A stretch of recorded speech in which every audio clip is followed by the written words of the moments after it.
일본을 사랑하고 축복하는 블레싱 재팬입니다.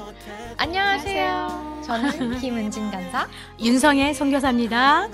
보이는 라디오 블레싱 재팬 시작합니다. 네.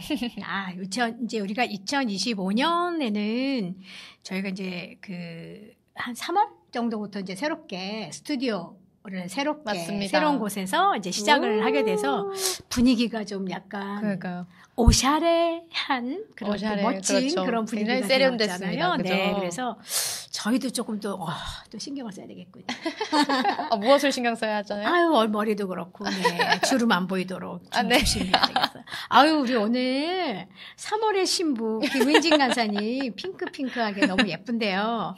김은진 간사님이 감사합니다. 3월 4일날 참고로 제 생일날 결혼을 해서 제가 죽을 때까지 제 생일을 늘 김은진 간사 결혼식도 기억해야 되는 그런 역사적인 날이었는데요. 네. 결혼식 잘 치르셨고 신혼여행도 잘 다녀오셨죠? 네, 그럼요. 네, 반갑습니다. 감사합니다.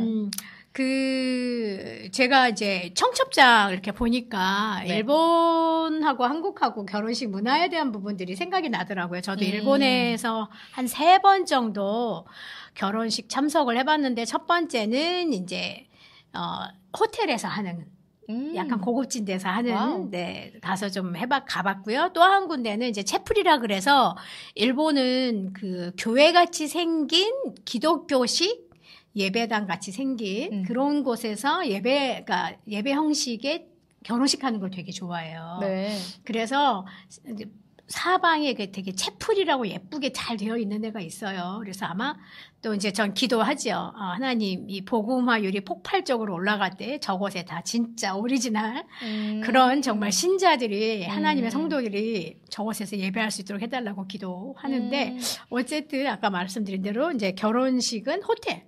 그래서 주례는 뭐 다양하기도 하지만 전체 기독교식으로 많이 가봤으니까 목사님하고 이제 이렇게 특송, 뭐 이렇게 스페셜송 이렇게 했고, 하나는 아까 채플실로 해가지고, 목사님이, 진짜 목사님들이 거기서 아르바이트 하듯이 해서 주례하시는 경우도 있어요. 그리고 더 웃긴 건 성가대들이 진짜 성가대 아닌데 성가대 가운 입고 노래를 불러요. 참 재밌네요. 네, 정말 재밌어서 맨 처음에 이랬는데 어쨌든 또 하나는 뭐였냐면 제가 참석해 본 거는 이제 다양하죠. 당연히 저는 이제 야외 결혼식 또 이제 가봤어요. 그때 이제 뮤지션들이어가지고 아티스트들이어서 이제 야외 결혼식 되게 재밌게 했고, 뭐 이제 불교식으로도 하고 또 뭐 신사에서도 하고 일본식으로 다양하게 해요. 근데 이제 저는 그렇게 세 곳을 가봤는데 또 우리나라는 요즘에 청첩장 주면서 일반으로도 하고 어떤 식으로 이제 청첩장을 좀 전달하나요? 요즘에는 네. 이제 청첩장 모임 줄여서는 청모라고 표현을 하면서 네, 이제 뭐 청모 이제 한다 그렇게 해가지고 만나서 주로 이제 밥을 사면서 그렇게 청첩장을 주더라고요. 네, 밥 사는 사람들은 이제 그래도 좀 친밀한 사람들이죠. 뭐 모든 사람이나 그럴 순 없으니까 그렇죠. 좀 관계성으로. 근데 제가 아직 그래서 잘 모르겠어요. 어느 정도 관계선을. 네. 그래서 뭐 사실 그 부분은 굉장히 또 주관적인 부분일 수도 있고 아마 네. 뭐 자기 또 예산에 맞게 하시지 않나 싶습니다. 네. 그러니까 일본도 직접적으로 좀 주례하시는 선생님이나 아니면은 뭐 이제 사회자나 이런 사람들 직접 주고, 그다음에 뭐 식사 대접도 할 수 있고, 오히려 이제 뭐 선생님이 식사 대접을 해주시는 경우도 있고, 그다음에 이제 보통은 이제 우편으로 보낼 때, 거기에 한국하고 다른 부분이 뭐냐면 우리나라는 이제 우편으로 그냥 보내잖아요. 그래서 뭐 갈게라든지 문자로 온다든지 통화를 한다든지 그런데 일본은 엽서가 같이 들어가서 이제 답신 엽서에 소위 말하면 나 갑니다, 못 갑니다 이런 식의 답신 엽서를 도로 보내도록 거기에 동봉을 해요. 그래서 그래서 이제 철저하죠. 왜냐하면 한국은 좀 인간관계가 넓고 이런 분들은 뭐 300명까지도 일반적인 사람들을 하는데 일본은 이제 좀 소그룹을 30명, 많아야 50명 뭐 이렇게 되는 거고. 그렇구나. 네, 또 이제 우리나라는 바빠지긴 했지만 그냥 뭐 보통은 뭐 5만 원도 하고 10만 원도 하고 좀 친하면 2, 30만 원 축의금 하는데 일본은 보통 친구들 사이 뭐 2, 30만 원씩 해요. 친척은 막 5, 60만 원씩 해요. 와우. 그렇기 때문에 정말 꼭 올 사람들만 초대해요. 그리고 음식이나 이런 거 되게 하고 그래서 일본은 20-30명, 뭐 30-40명 정도 규모라서 좀 한국 문화와 일본 문화의 어떤 결혼을 준비하는 또 결혼식장 뭐 이런 것들이 좀 그런 차이점이 있죠. 저도 어쨌든 일본에서 3번의 결혼식 참석하면서 그래서 자부심이 있었던 게 초대받았다. 그러네요. 네. 스페셜 사람들, 가까운 사람들만 부르는 네. 그곳에 초대를 받으셨네요. 초대가 된 거니까 감사했는데요. 네, 우리 은진 간사님도 또 네. 되게 재밌게 나중에 기회 되면 다시 한번 또 얘기해 주시기 바랍니다. 네. 네. 네. 그리고 감사합니다. 오늘은 또 이제 이따가 말씀드릴 건데 이 문화 짜잔. 뭐죠, 너무 이게? 예쁘죠? 예. 탑은 2분과. 그래가지고, 우리 한국의 선교계에서 아주 중요한 자리를 차지하시고 계시고 되게 좋은 선배로서 역할을 해주셨던 OMF의 손창남 선교사님, 지금은 이제 조이 선교회 대표이시기도 한 분의 문화와 선교, 이 시리즈. 무엇과 무슨 선교 시리즈가 있어요. 모모와 선교. 모모와 선교. 네. 이제 뭐 교회와 선교, 뭐 여러 가지 직업과 선교 이런 선교 시리즈가 있는데 네. 저희가 첫 번째로 문화와 선교를 그 손창남 선교사님과 함께 공동으로 저희가 이제 작업을 해가지고 요번에 이렇게 예쁘게 됐고요. 요 일본과 한국의 그 책의 차이점이 뭐냐면 기본적으로 항상 일본은 띠지를 해요. 띠지가 항상 있어요. 그래서 일본은 이 띠지가 거의 아마 90% 이상 다 있을 거예요. 네. 없는 책이 거의 없다고 없어요. 봐야 되군요. 네네. 네. 그래서 한국은 거의 없는 책이 많이 있는데 이제 그런 게 있고 한국과 일본의 여러 가지 저희가 이제 BJ북스에서 출판을 하는 거라서 이 책들을 이제 뭐 편집하고 이런 것들도 되게 그런 좀 차이를 극복해내면서 어떻게 해야 될까 뭐 이런 것들이 있었어요. 이따가 또 은진 간사의 기키타 시리타 하는 코너에서 한번 좀 더 구체적으로 나눠보겠습니다. 은진 간사 아니고 하나짱입니다. 써서 됐으네. 하나짱 써서 됐으네. 네. 하나짱과 기키타이 코너에서 다시 한번 문화와 선교 일본어로 출판된 책 이야기 한번 들려드리겠습니다. 네, 감사합니다. 네. 네, 그러면요. 오늘도 사랑으로 있다. 한국을 위해 다리가 된 일본인 10인 인물 이야기 시작하겠습니다. 네. 오늘은 어떤 분이시죠? 네. 오늘은요. 벌써 몇 번째인지 아시나요? 여기 써있네요. 말씀해 주세요. 네. 8번째, 2번째로 사역편에 대해서 그렇습니다. 나와 있네요. 저번에는 인물편, 사와 마사이코. 예, 인물편 소개해 주셨고 이번에 사역편 기대해 보겠습니다. 네. 그래서 오늘은 말씀해 주신 것처럼 8번째 주인공 사와 마사이코의 사역 소개 시간, 2번째 시간인데요. 네, 사와 마사이코는 속죄적 구도자로 산 그리스도인으로 한국과 일본 간의 그 교회의 상호 이해와 교류를 위해서 정말 힘쓴 일본인이셨죠. 네네. 지난 편에 이제 인물편으로 출생 및 신앙 배경 그리고 그의 속죄적 구도자가 무슨 뜻인지까지 이야기를 들어보았는데요. 만약에 아직 인물편을 보지 못하신 분들이 있다면 이쪽에 뜰지 아무튼 여기에 제가 올려드리는 참고 영상을 따라서 먼저 보고 오시는 것을 추천드립니다. 네, 그러면 오늘은 사와 마사이코가 한국에서 추방당하기까지 이제 한국에서의 활동 그리고 이제 출간한 기독교 역사서가 몇 권이 있는데 그 책들을 소개하고 또 일본에서의 활동까지 이야기를 한번 들어보도록 하겠습니다. 사와 마사이코는 2년간 미국에서 유학을 마치고 1979년에 가족과 함께 한국으로 돌아왔습니다. 정말 공부를 많이 하시는 분이에요. 그래서 당시에 한국은 군사 정권의 강압적인 통치 아래에 있었고 민주화를 외치는 목소리가 점점 커지고 있던 시기였습니다. 1979년이었어요. 네, 1979년. 그래서 사와 마사이코는 한국의 이 민주화 운동에 깊이 공감을 하고 또 목사로서 자신의 역할을 다하며 또 민주화 운동에 함께 참여를 했습니다. 왜냐하면 한국 사회가 민주적으로 발전하는 일에 일조하는 것은 바로 이 사와 마사이코가 생각하는 속죄적 구도의 중요한 일부였기 때문입니다. 그러다가 이 군사 정권의 눈이 일본인인 사와 목사님을 향하게 됩니다.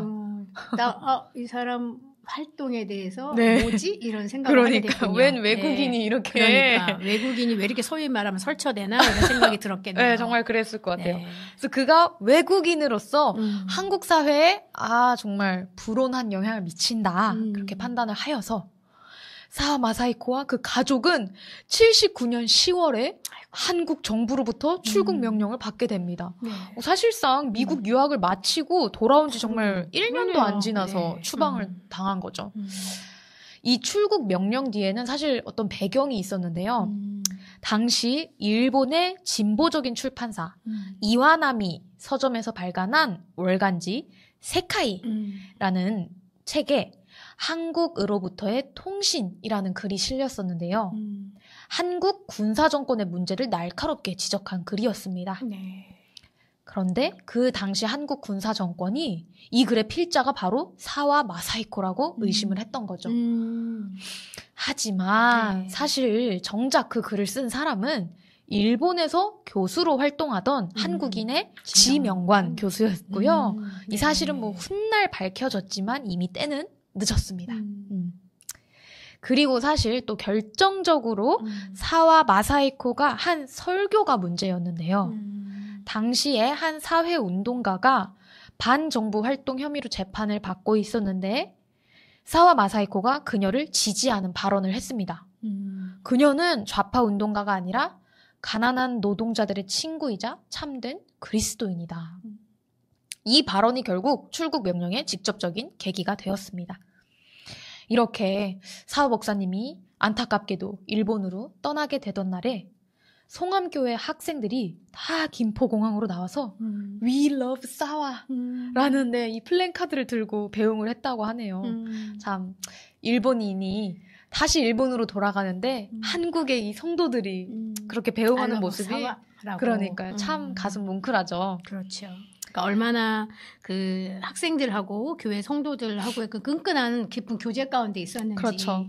우리가 이런 성도의 교제를 통해서 정말 예수님의 사랑을 또 다시 경험하게 되고 그렇게 되는 거잖아요. 그러니까 이것은 정말 한일 간의 정말 그런 벽을 뛰어넘는 그런 또 정말 크리스찬으로서의 사랑을 깊이 맛본 사람들끼리 서로 참 안타까운 마음이 있었겠네요, 같이. 그렇죠. 정말 공감합니다. 그래서 이렇게 사와 마사히코가 일본으로 돌아간 뒤에 1982년 그동안 연구했던 내용들을 정리를 해서 남북한 기독교사론이라는 책을 펴냈습니다. 네. 와, 우리 남한뿐만이 아니라 북한까지 다루신 거죠. 네. 그래서 이 책은 남북한의 기독교 역사를 다루고 또 북한의 기독교 상황까지 포함한 정말 귀중한 연구서입니다. 또 한국신학대학에서 강의했던 일본 기독교사 내용을 바탕으로 또 일본 기독교사라는 책도 출판을 하셨고요. 이 책은 일본인이 한글로 쓰고 한국에서 나온 유일한 일본 기독교 역사서라고 합니다. 대단하네요. 그러니까요. 한국어 실력도 정말 또 미국 유학도 갔다 왔지만 한국어 실력도 정말 대단하고 정말 노력하셨던 그 흔적들이 보이면서 엄청 부럽네요. 네. 저는 언제 일본어로 뭔가를 한번 써볼 수 있을지. 추후 이제 한국어로 책을 쓰실 계획이 있으신데 이후에 이제 BJ북스를 통해서 일본어로 번역하시는 거 아닌가요? 그건 이제 주님 모실 때까지 가능할지 내가 천국까지 가능할지 그냥 소망만 한번 가져봅니다. 네. 그래서 이렇게 정말 한국과 일본 교회가 서로를 이해할 수 있고 또 그 교류에 영향을 미치는 책들을 이렇게 많이 써주셨어요. 네. 정말. 네. 그리고 이제 뿐만 아니라 그러니까 지금 이제 일본에서 이렇게 활동을 하고 계신 거죠.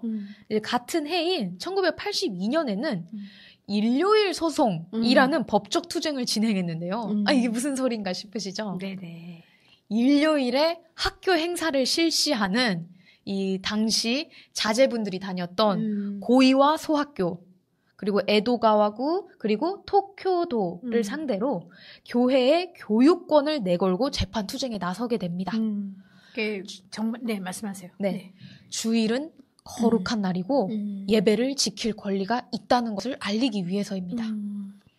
결과적으로는 패소했지만 이 사건은 사와 마사히코가 한국에서 보고 배운 모습, 곧 한국 교회가 주의를 성수하고 또 불의한 권력에 맞서 싸우는 그 정신을 일본에서도 그대로 이어가려고 했었던 의미를 가지고 있다고 볼 수 있겠습니다. 그러니까 이 교회의 교육권, 일요일 소송이라고 하는 건 너무 중요하고 사실은 지금에서 일본 선교의 되게 방해거리 중에 하나가 방해적 요소, 장애 요소가 뭐냐면 일요일 날 무슨 운동회를 한다든지 야유회를 한다든지 그날 시험을 본다든지 그래서 기본적으로 주일학교를 나오기가 어렵고 청소년이나 하여튼 예배를 드리는 것도 참 어렵고 그날 막 소풍도 가고 하여튼 여행도 가고 학교에서 이렇게 공적인 행사들을 일요일에 그렇게 많이 해요. 그것도 그냥 학교에서요? 학교에서 그냥 대놓고 하니까 뭐 그냥 클럽 활동도 하고 이러니까 아이들이 거기를 안 가게 되면 소위 말하면 일본식으로 표현하면 이짐에 당할 가능성이 매우 높아요. 왜냐하면은 일요일 날 뭐 제가 전에 한번 말씀드렸는지 모르지만 어떤 선교사님은 이제 자기 아들이 축구를 되게 잘해가지고 같이 하다가 이게 이제 클럽 활동이 일요일마다 계속 축구를 하는 거예요. 근데 얘가 이제 잘하기도 하고 또 선교사님이 애들 오면 맨날 집에 와서 맛있는 지짐이 뭐 잡채 막 떡볶이 이런 거 해주고 애들이 너무너무 좋아했거든요. 근데 이제 일요일로 너무 하니까 안 되겠다 싶어서 딱 선언하고 일요일이라 우리 아이를 보낼 수도 없고 가고 싶어 하지 않습니다라고 학교에 통보를 했어요. 네네네. 근데 그 학교에서 얘가 유일한 크리스찬이었어요. 어머. 학교에서 일요일로 할 걸 바꿨잖아요.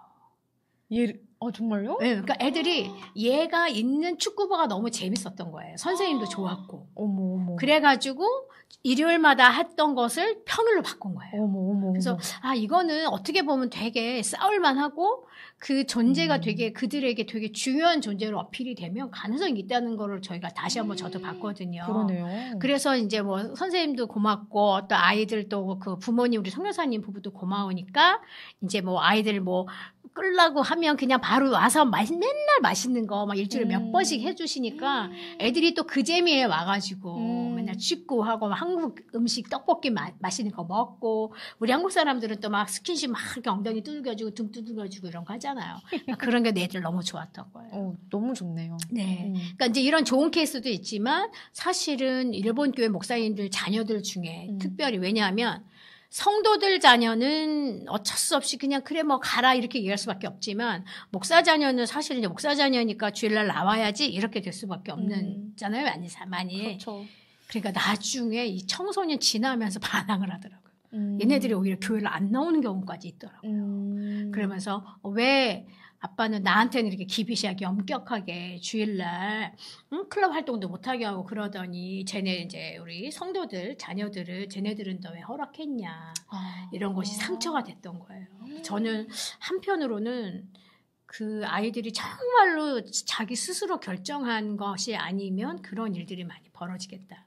그렇죠. 그래서 중고등학교 때 다녔던 아이들, 뭐 초등학교 때 다녔던 아이들이 중학교 가서 거의 교회 안 나오고 중학교까지 다녔던 애들이 고등학교 가면 교회 안 나오고 막 그렇게 되죠. 우리나라도 이제 입시 때문에 그렇긴 하지만 우리나라는 그래도 일요일 날 뭘 해서 그런 건 아닌데 일본은 일요일 날 뭐가 많고 이게 청소년뿐만 아니라 모든 직장에서도 야유회 무슨 뭐 직장에서 뭐 특별한 일 그럴 때는 일요일 날 다 하고 시험도 다 일요일 날 봐요. 우리나라도 원래 일요일 날 시험 다 봤었다 이제 바뀌었잖아요. 그래서 이 뭐랄까 교회의 교육권 그다음에 일요일 소송이라는 건 지금 사실은 좀 크리스찬들이 깨어서 집단으로 하면 참 좋겠다 이런 생각은 사실 있어요.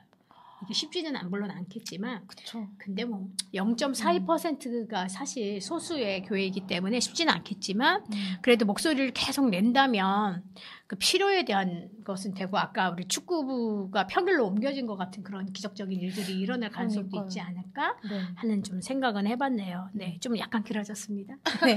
근데 정말 좋은 에피소드 감사합니다. 네네. 저는 이게 패소한 결과만 저는 봤잖아요. 네. 근데 그 성공한 에피소드를 들려주시니까 이게 충분히 그러니까 저도 너무 놀랬고 이건 너무 진짜 제가 일본 선교하고 강의할 때마다 맨날 드는 얘기예요. 그러니까요. 그리고 큰아들도 한국에서 갔다가 한국에서 이제 막 어정쩡한 거예요.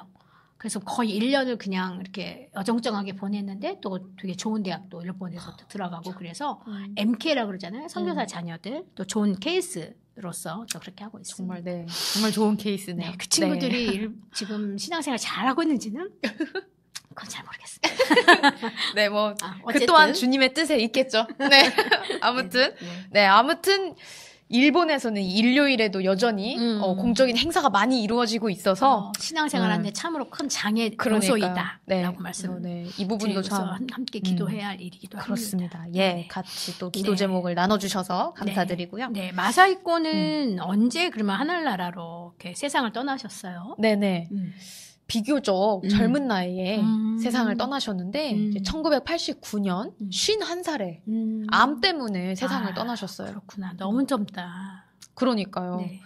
근데 참 이 젊은 나이에도 또 한 번 이제 이 한국 기독교사를 집필 중이었는데 마치지 못하고 네, 평생의 작업이라고 할 수 있는 사실 네, 그동안의 모든 정리가 다 들어가 있는 내용일 텐데 이제 집필 중이었고 그리고 이제 새로운 교회로 부임을 앞두고 계셨던 상황이었는데 네, 그렇게 암으로 세상을 떠나게 되시면서 더 참 안타까운 그런 상황이었다고 합니다. 그런데 이제 사와 마사히코가 이 아픈 암으로 인한 투병 중에도 가족 그리고 뭐 지인들과 교환한 서신이 있는데요. 네. 이 서신 편지를 보니까 참 한국과 또 그 한국인을 향한 여전히 그 갈망이 가득 담겨 있었던 거예요. 그래서 당시 이때 뭐 썼던 서신과 또 일기는 사와 마사히코가 세상을 떠난 후에 출판이 된 약할 때일수록이라는 책. 이제 부제는 암 재발을 선고받은 부부의 일기에 매우 감동적으로 소개되어 있습니다. 네. 이렇게 이후에 남겨진 사와 마사히코의 부인 이제 김영은 이후 제네바의 세계교회협의회 월드 처치 카운슬에서 스태프로 일하는가 하면 일본 기독교단의 목사로 사역을 하기도 했고요. 네. 또 그녀는 지금도 치마저고리의 일본인, 치마저고리의 크리스천 등 많은 저작을 발표하고 있습니다. 네. 그러니까 일본에서는 이게 사실 북조선 표현이거든요. 치마 저고리가 한국은 한국이라고 표현하든지 하는데, 네. 이제 그러니까 한복이라고 표현하는데, 치마 저고리가 사실은 이게 북조선 표현이에요. 아, 그래요? 네, 북한 표현이에요. 그러니까 거기 이제 일본에는 이제 그 북한에서 오신 분들이 많아서, 그러니까 아까도 제가 이제 지짐이라고 표현했잖아요. 네. 그러니까 원래는 우리가 부침개라고 표현해요. 표준어는 보통 부침개라고 하잖아요. 일본은 치마 저고리 혹은 지짐이 이런 식으로 표현을 해요. 한국식 표현도 이제 북조선하고 한국의 표현하고 이렇게 막 섞여 있다. 그렇구나. 네네네. 네, 흥미롭네요. 네. 네. 그리고 이제 아내분은 이렇게 활동을 하고 계시고 이제 큰딸 사와 토모에는 아버지의 뜻을 이어받아서 가수로 활동을 하고 있는데 한국과 일본에 있는 다리가 또 되고 있습니다. 네. 그러니까 1998년 한국이 일본 대중문화 개방을 선언하고 처음으로 한국 정부의 공식 허가를 얻어서 이제 한국에서 일본어로 노래를 한 거죠. 사와 토모에가. 네. 그리고 같은 해에 제40회 일본 레코드 대상 아시아 음악상을 수상하기도 했습니다. 네. 대단하죠. 저도 이거 저기 유튜브에서 본 적 있어요. 이 사와 토모에 대한 노래. 노래를요? 노래를 들어본 적 있어요. 오. 네, 노래 좋더라고요. 네. 생각이 지금 안 나긴 하는데 들어본 게 있어. 오, 이렇게. 네, 저도 그때 이제 사랑으로 있다 준비하면서 들어봤는데 목소리가 매력적이시고 네. 비주얼도 매력적이시더라고요. 그렇군요. 네.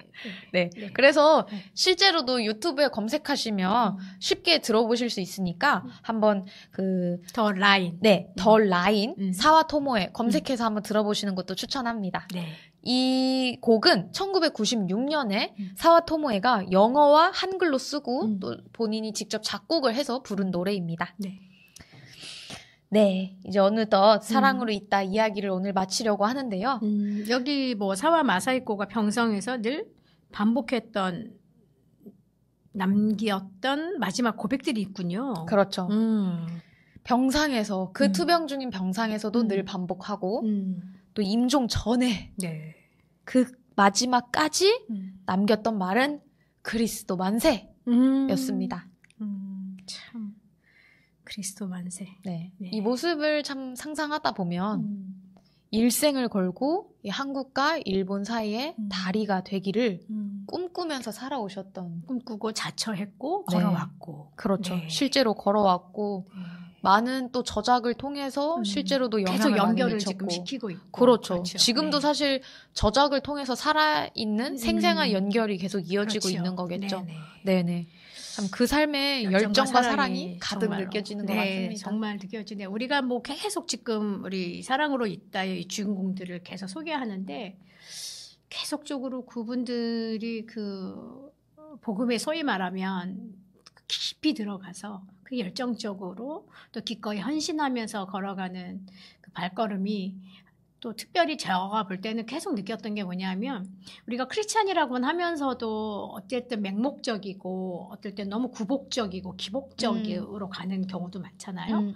그리고 하나님의 일을 한다고는 하는데 결국은 그것이 정말 하나님이 기뻐하시는 일이라기보다 자기중심적인 자기 왕국을 세우는 일도 사실 많이 해요.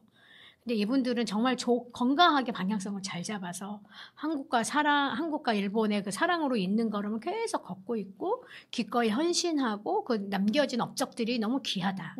이것들이 참 보면서 우리가 때로는 무명의 이름으로 사는 크리스찬이라 할지라도 그 방향성을 건강하게 잘 가져가야 되고 늘 하나님의 운석에 기울이며 살아야 된다는 거. 그리고 결국은 남는 부분이 어떻게 건강하게 남겨짐으로 사람들에게 있어서 이 사람은 진짜 크리스찬이었고 잘 살아냈고 건강한 방향으로 갔다. 이런 이야기를 참 들어야겠다는 생각이 저 계속 이거 인물 소개하면서 참 이분들은 어떻게 이렇게 건강하게 방향성을 이렇게 소위 말해 헛발질하지 않고 잘 가셨을까. 그리고 이제 또 정말 극렬하게 그 현장에서 많이 싸웠을 텐데 마음으로도 싸웠고 또 육체적으로도 막 그 일본인이면서도 같이 이제 고난도 당하고 그랬잖아요.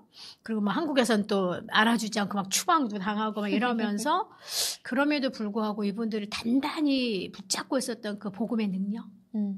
예수 그리스도로부터 부여받은 그 사명을 잘 감당하는 그 속죄적 구도자라고 오늘 사와마사 있고 그 별명답게 참 잘 살아내셨구나 하면서 계속 이거 할 때마다 저 많이 배우고 난 잘 걸어가고 있나? 이런 것들을 계속 좀 되묻는 시간이 된 것 같아요. 너무 또 이렇게 준비하느라고 애쓰셨네요. 아유, 별 말씀을요. 네네. 아유, 정말 저도 해주신 말씀 정말 공감합니다. 정말 같은 그리스도인으로서 어떻게 이렇게 그 건강한 방향성을 가지고 신앙생활을 하셨나. 그 부분에서 많이 정말 자극이 되고 닮고 싶고 내 신앙을 다시 돌아보게 되는 그 마음 정말 너무 동감합니다. 그래서 얘기 나눠주셔서 감사하고요.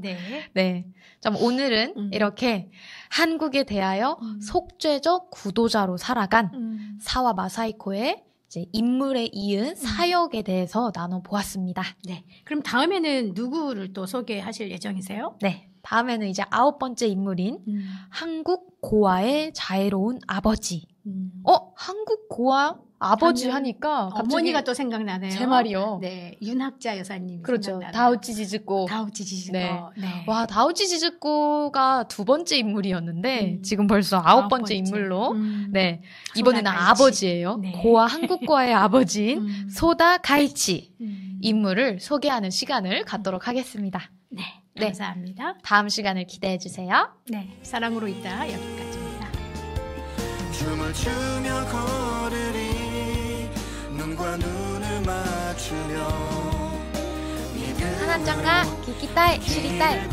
하나짱은 오늘도 일본에 대해서 궁금한 것이 아주 많은데요. 오늘은 지난 시간에 이어서 문화와 선교 일본어판 책을 가지고 또 이야기를 마저 들어보려고 합니다. 오늘은 지난 시간에 여기 또 표지에도 나와 있는데 띠지죠? 추천사에 대해서 소개를 한번 해주신다고 하셨잖아요. 한번 그 얘기 얼른 들려주시면 좋겠어요. 얼른 들려드릴게요. 재촉. 일단은 이제 이 문화와 선교가 원래 책이었다고 말씀을 드렸고요. 이 책이 왜 필요하냐면 저희가 이제 중요한 선교의 원리 중에 타문화 선교, 있어서 그 문화를 아는 것이 제일 중요하다. 근데 예수님이 이 땅 가운데 오셔서 첫 번째의 어떤 선교사로 오신 모습을 우리는 무슨 선교라고 하냐 하면 성신적 선교, 성육신적 선교, 인카네이션 선교라고 표현하죠. 그것처럼 우리가 문화를 알아야 그 나라에서 그분들과 함께 같이 잘 살면서 그분들에게 실제적으로 복음이 그들에게 여기서 이제 상황화가 나온단 말이죠. 뭐 일본에서 상황화라고도 하고 문맥화라고도 하고 이렇게 하는데 그들의 삶에 잘 적용돼서 나오는 그런 그 복음과 삶이 따로 떨어지지 않게 살게 하는 것들에 대한 도움이 많이 되는 거죠. 그래서 이 문화 선교는 정말 그 타문화 선교에서 타문화에서 복음을 전하는 것을 선교라고 할 때 선교하는 사람들이 문화에 민감해야 되는 이유가 뭘까? 서로 문화가 달라서 생기는 오해와 실수를 피하고 스트레스와 충격을 넘어서 이해와 협력으로 나가려면 어떻게 해야 할까? 그래서 이 부분은 저희가 앞으로 조금씩 또 좀 약간 다루려고 하기는 해요. 네. 그래서 타문화에서 또 이제 어떻게 메시지를 전달해야 할까? 뭐 예를 들면 우리 일본하고 한국에서의 예를 들어 소통하는 방식도 한국도 많이 그래도 좀 조심하지만 약간 스트레이트라고 표현한다면 일본은 약간 돌려서 하는 경향이 있단 말이죠. 그래서 초기에 서양 선교사님들이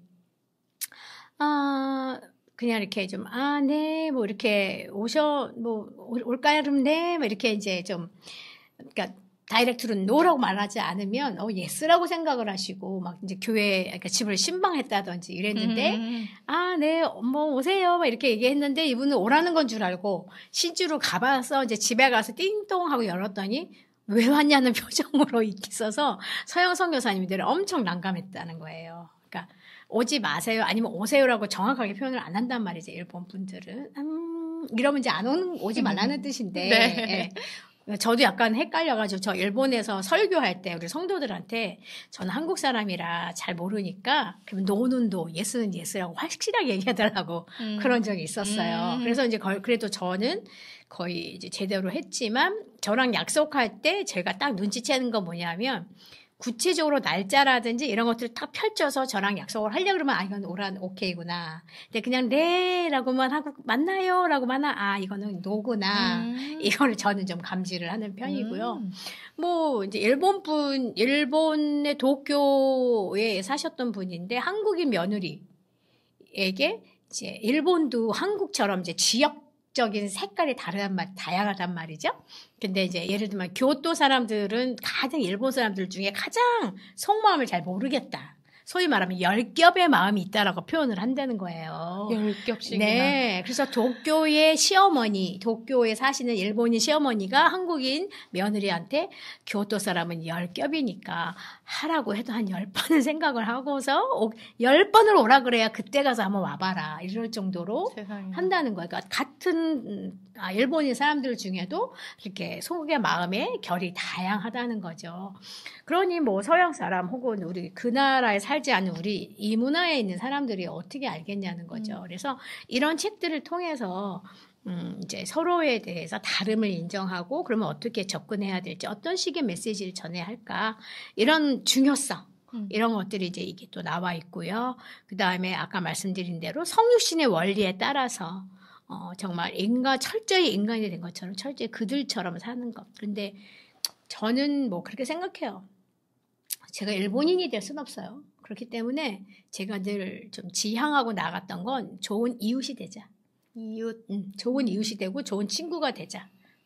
그래서 내가 일본인은 아니지만 좋은 그러니까 한국인 친구, 다른 문화의 친구, 근데 참 좋은 매력적인 크리스찬으로서 어떤 친구로서 또 뭐 프렌드십을 가지고 같이 갈 때 오히려 복음이 저는 좀 더 용이하게 잘 전달된다는 느낌이 좀 들었어요. 그러니까 여기서 이제 우리가 정말 이 책을 저희가 이렇게 준비하면서 사실은 이제 무슨 직업과 선교, 교회와 선교 이런 게 되게 많았는데 처음 책을 문화와 선교로 잡은 이유가 바로 그런 거거든요. 그러니까 타문화권에서 우리가 어떻게 하는 게 더 좋을까. 그래서 이제 문화와 선교의 첫 책을 좀 준비를 했고요. 감사하게 저번에도 말씀드렸지만 네. 이 책에 그 추천사를 쓰신 분들이 진짜 소위 말하면 어마어마한 분들입니다. 그렇군요. 일본 기독교 안에서는. 네. 네, 이제 뭐 시노하라 모토하키 교수님이라고 계신데 이분은 TCU 그래서 이제 일본 동경 기독대학 예, 있는 이제 물론 치바에 있지만 동경 기독대학의 총장님이시고 선교 교수님이세요. 근데 이분은 뭐라 그러시냐면 이 책은 경쾌하고도 매력적인 말투이면서도 선교학의 직연으로 뒷받침된 견실한 선교사의 입문서다. 라고 얘기하셨고 네. 정말 뭐 선교사의 입문서 혹은 선교의 입문서이다 이렇게 표현하셨고 저자가 말하는 주옥 같은 에피소드 하나하나는 타문화 선교의 중요한 사고방식과 개념을 이해하는 데 큰 도움이 될 것이다. 이렇게 말씀해 주셨고요. 왜 하나님은 다른 문화의 사람들에게 복음을 전하는 일을 위해 사람들을 부르고 파송하시는 걸까? 그것은 하나님 자신이 선교의 하나님이시기 때문이다. 그러니까 선교의 주체는 하나님이시다는 거죠. 국가나 문화를 초월한 선교는 전 세계의 창조주이신 하나님의 사랑의 표시이며 그래서 왜 선교인가를 묻는 것은 왜 하나님은 자신이 창조하신 사람들을 사랑하는가를 묻는 것과 같다. 라고 표현을 하셨어요. 네. 그래서 이제 예전에는 다른 문화로의 선교라고 하면 해외에서 일을 하는 것을 의미했다면 해외에서 사역하는 것을 의미했다면 현재는 정말 아까 말씀드린 다문화가 이제 시대가 왔기 때문에 현재는 일본 국내에서도 다른 문화 선교가 가능한 시대가 되었다. 그래서 우리의 이웃이나 직장에 외국인들이 있는 것이 당연한 사회가 되어가고 있는 것이다. 다른 문화는 예전보다 훨씬 친숙해지고 있고 이 책은 우리가 다른 문화의 이웃에게 그리스도의 대사로 대할 때 필요한 배움과 통찰을 풍부하게 더해준다. 이 책은 선교사를 꿈꾸는 사람들, 또 선교사를 기도와 후원을 통해 지원하는 사람들, 나아가 세계화된 이 시대에서 사는 모든 그리스도인들에게 필독서이다. 라고까지 극찬을 해주셨어요. 그래서 이제 이분이 선교 교수시기도 하셔서 이분이 감사하게도 이제 본인이 그 강의하실 때 추천서로도 이 책을 추천하시겠다고. 와, 교수님 추천 도서로. 그래서 저도 이제 또 생각하는 것은 그러면 좀 이렇게 우리가 일본의 신학교에 이 책들을 좀 보내서 더 많은 분들에게 읽혀야 되겠다. 또 이런 또 비전이 생기고 있네요. 네, 너무 감사하네요. 네, 이제 이렇게 선교 교수나 총장님뿐만 아니라 또 이제 개교회 담임으로 복음전도 교단의 사사치카교회 담임 목사이면서 설교와 강사로 계신 마츠바라 사토루 목사님이 계셔요. 네네네. 근데 이분은 이 책은 복음 선교에 있어서 상황화, 아까 말씀드린 문맥화 혹은 상황화의 중요성을 알려주는 훌륭한 선교 핸드북이라고 할 수 있다. 저자 송창남 선교사는 선교사로서의 경험을 바탕으로 선교지의 문화를 알고 그 문화를 이해한 후에 어떻게 복음을 전하고 복음으로 살 것인가에 대한 현실감 있는 말을 잘 엮어줬다.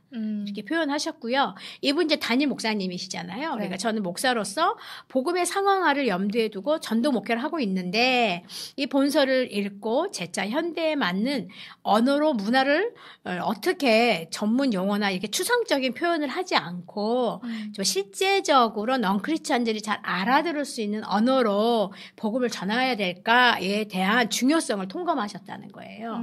그리고 선교사와 목사뿐 아니라 일본에서 복음을 전하고 싶은 모든 사람의 이 책을 추천한다. 또 이렇게 두 번째 이분이 또 말씀해 주셨고요. 이제 마지막 한 분 더인데 스가야 쇼이치로라고 하시는 분인데 이분은 전 캄보디아 선교사이고요. OMF 동북아 지구 국제 이제 리더예요.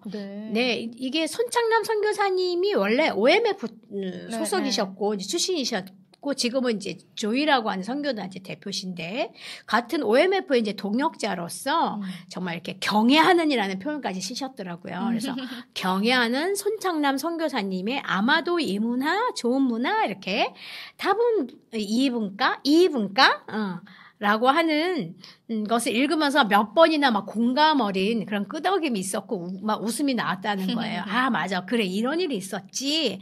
뭐 이런 생각이 들면서 나도 이런 것에 고생을 했는데 이분이 이제 캄보디아 선교사였으니까 네네네. 손 선교사님도 인도네시아에서 엄청 사역이 힘드셨고 이런 재밌는 에피소드가 있었구나. 이런 생각을 혼자 막 공감하면서 혼잣말 하셨다는 거예요. 그래서 본인도 이제 같이 아까 말씀드린 대로 OMF 단체를 통해서 나갔었는데 이제 비슷한 이런 경험을 한 것이 매우 재밌었다.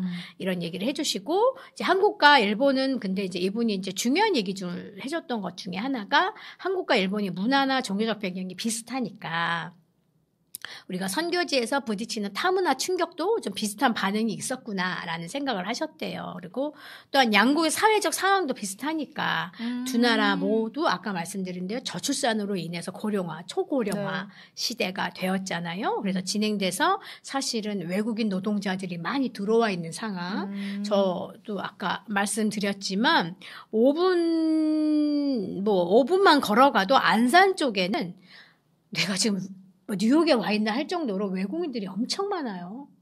그렇기 때문에 그래서 이제 이거는 뭐 안산뿐만 아니라 경기도 지역, 뭐 동두천 이런 쪽, 양주 뭐 사방에 그렇게 외국인 노동자들이 많아요. 그래서 이제 그분들을 이제 많이 만나게 되니까 이제 일본의 교회도 일본인만 아니라 아까 말씀드린 것처럼 저번에 말씀드린 것처럼 정말 이 책이 일본의 많은 목사님들이 크리스찬들이 봐서 우리 좀 일본도 약간 폐쇄성이 강한 나라다 보니까 일본인뿐만 아니라 외국인에게 대한 그 좀 편견들 이런 부분들을 제거하는 데 도움이 된다. 이렇게 얘기해 주셨고 교회나 복음선교의 본연의 자세를 제고하는 도전이 되기를 진심으로 바란다 이러면서 추천사를 써주셨어요. 그래서 정말 이 책은 일본이나 한국이나 다문화 시대에 참 필요한 책이구나 뭐 이런 생각을 해보게 됐고요. 이제 뭐 저번에도 제가 소개했지만 이제 저희가 좀 준비하려고 하는 게 이제 조만간에 또 저자와 역자와 한번 또 혹은 뭐 저자 만나서 이 일들을 좀 잘 진행해 보고 싶네요. 앞으로 저희가 뭐 직업과 선교 혹은 교회와 선교라든지 선교 시리즈를 이제 계속 조금 번역하려고 하는데 잘 1년에 적어도 한 권 혹은 뭐 내년에는 뭐 또 한 권 그래서 1년에 한 권 정도씩은 계속 내보려고 하니까 기도해 주시고 응원해 주시고 또 많이 주변에 알려주셨으면 좋겠습니다. 네, 감사합니다. 네. 오늘은 특별히 이제 이 문화와 선교 이제 추천사를 중심으로 이제 이야기를 들려주셨는데 네, 정말 많은 또 교수님들이 이제 적어주셨던 교수님 또 뭐 담임 목사, 그렇죠, 선교사 출신 또 선교사 그러니까 뭐 정말 다양하신 분이 이제 해주셔가지고 또 좀 많이 다양한 어떤 지경이 넓혀지는 기회가 되길 소망합니다. 네, 정말 각 뭐 선교학 교수님, 또 설교학 교수님, 또 뭐 선교사 출신 그런 선교사님이 담임 목사님 적어주신 것처럼 그 다양한 관점에서 이 다문화 선교의 그 필요성, 타문화를 어떻게 또 이해하고 또 복음의 상황화 다양한 이야기 들려주셨는데요. 추천사를 통해서 확실히 이 책을 아직 읽진 않았지만 확실히 많이 정리가 되는 것 같아요. 그래 이런 내용들을 알기 위해서 내가 이 책을 읽고 싶다. 그래서 윤상 교사님 얘기하셨지만 그쵸. 왜냐면 저는 아직 일본어를 못 읽기 때문에 그래서 추후에는 정말 일본어로 또 이 책을 일본인들에게 소개할 수 있는 시간까지 준비가 되도록 기대해 주시고요. 오늘은 이렇게 문화와 선교 책을 이제 2부 시간 통해서 들어보았습니다. 하나짱과 와카리 맛있다. 많이 이제 소개해 주셔서 감사하고요. 그러면 이렇게 이어서 또 오늘 세계를 품은 기도 합주의 시간을 함께 갖고자 합니다. 오늘의 기도 제목도 함께 나눠주시겠어요? 오늘의 기도 제목은 이제 저번에 말씀드렸지만 저희가 3월 31일에서 4월 2일까지 블레싱 재팬 선교사 리트릿이 도쿄에서 있습니다. 시부야 복음교회와 사사스가 그리스도 교회에서 있는데 이제 선교사님들이 뭐 많은 분들이 참석하셨으면 좋겠고 그 시간에 또 저희가 한국에서 이제 교수님이 함께 가셔서 이제 영성 신학에 대해서도 같이 나누시고 저번에 제가 이제 휴먼 X라고 하는 브랜드로 옥타그노시스가 들어가요. 그래서 거기서 특강도 할 예정이세요. 이번에 박예스 대표님 이사님도 이제 같이 들어가실 거예요. 그러셔서 좋은 좀 기회가 되었으면 좋겠고요. 또 하나는 아까 이제 그 한국이나 일본이 다문화 선교를 해서 이주민들이 많이 들어가 있잖아요. 네네. 근데 일본, 한국도 많이 차별하는 게 보이지 않게도 하고 대놓고도 차별하지만 일본이 많이 폐쇄적이라서 근데 또 의외로 영어권의 사람들은 또 웰컴을 많이 하세요. 그래서 일본에 있는 아까 이제 여기 추천사에도 얘기했지만 일본뿐만 아니라 그 땅을 밟는 많은 사람들이 예수님을 만날 수 있는 기회가 될 수 있도록 그렇게 같이 기도했으면 좋겠고요. 블레싱 재팬 위해서도 같이 기도하겠습니다. 함께 같이 기도하겠습니다. 사랑의 하나님 감사합니다. 오늘 또 사랑으로 있는 걸음에 또 소다갈치 센세이의 또 여정을 보면서 한 사람의 그 사람이 얼마나 중요한 것을 느끼게 되었습니다. 저희가 선교사로 혹은 크리스찬으로 일본 땅에 또 밟는 분들도 계시고 한국에서 크리스찬으로 살아가는 한 사람 한 사람이 어떤 영향력을 미칠 수 있는지를 보여주었는데요. 하나님, 우리가 진정 예수님의 편지로서 예수님의 향기, 나는 예수님의 향기를 드러내는 자로서 정말로 그렇게 살아갈 수 있도록 한국의 교회에 정말 그 복음의 아름다운 꽃들이 활짝 펴서 그 복음의 향기들이 사방으로 날려질 수 있어서 정말 예수님을 새롭게 만나도록 그렇게 2025년을 또 3월을 이끌어 주시기를 소망합니다. 하나님, 다문화 시대로 들어가서 한국과 일본에 외국인들이 많이 들어와 있습니다. 이주 노동자들이 많이 들어와 있는데 이 땅이 또 일본 땅이 복음을 들을 수 있는 축복의 땅이 될 수 있도록 인도해 주시옵소서. 블레싱 재팬과 특별히 BJ 북스가 또 이 문서 선교로도 또 블레싱 재팬의 이제 2025년에 사역들을 복내려 주시고 새 학기에 또 여러 사람들을 만날 특별히 우리 청소년들, 청년들 하나님 함께 하셔서 그들의 마음에 예수의 복음이 또 그 꽃이 피어날 수 있도록 주여 인도하여 주옵소서. 그 일들을 블레싱 재팬의 이름으로 또 BJ 북스 이름으로 잘 감당해낼 수 있도록 함께하여 주옵시고 특별히 보이는 라디오 블레싱 재팬을 통해서 이 또 본격적으로 미디어 사역이 더 활성화되고 더 깊어질 수 있도록 은혜 내려주시고 확장되게 하여 주옵소서. 세계 곳곳에서 신음하는 소리들을 주님 귀 기울여 주시고 돕는 손길들을 붙여 주시옵고 하나님, 우리가 그것을 보고 절망하는 마음이 아니라 여전히 소망 되신 예수 그리스도를 만나서 그들에게 소망되는 우리의 손이 될 수 있도록 인도하옵소서. 예수 그리스도 이름으로 기도드렸습니다. 아멘. 네, 오늘도 함께 기도할 수 있어서 정말 감사합니다. 네, 그러면 이제 짧게 광고하고 마치려고 하는데요. 네. 윤성 여사님께서 기도 제목으로 언급해 주셨던 이제 블레싱 재팬 제3회 선교사 리트릿 3월 31일부터 4월 2일 이제 시부야 복음교회와 사사츠카 그리스도교회에서 진행이 됩니다. 또 함께 많은 관심과 기도 부탁드리고요. 그리고 이제 아까 문화와 선교 이야기를 또 오늘 했었는데 저희 또 BJ 북스에도 문서 선교를 위해서 또 많은 관심과 동역자들이 필요합니다. 맞아요. 네, 그래서 적극적으로 문서 선교에 관심이 있으시면 언제든 연락 부탁드립니다. 네. 네, 그러면 오늘 블레싱 재팬 보이는 라디오는 여기서 마무리 인사드리겠습니다. 함께 해주셔서 감사합니다. 일본을 사랑하고 축복하는 블레싱 재팬 마따네.